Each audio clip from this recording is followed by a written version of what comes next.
العيال الجديد بنقول الباشا محمد الازهري دمياط. قال بعد اذن الشباب نرجع ورا بقى، نرجع ورا ونوسع يا جماعه. ونقول الازهري الباشا محمد الازهري، خلي بالك الشيخ محمد الصباح قال بيحييك يا ازهري. الشيخ محمد الصباح بيقول يا ازهري بيحييك يا عريس.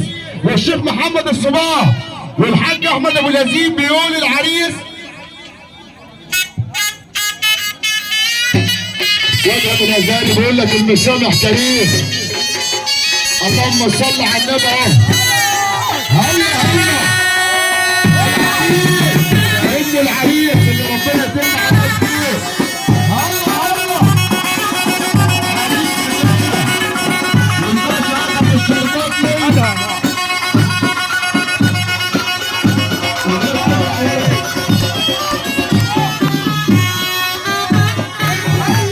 اللهم صل على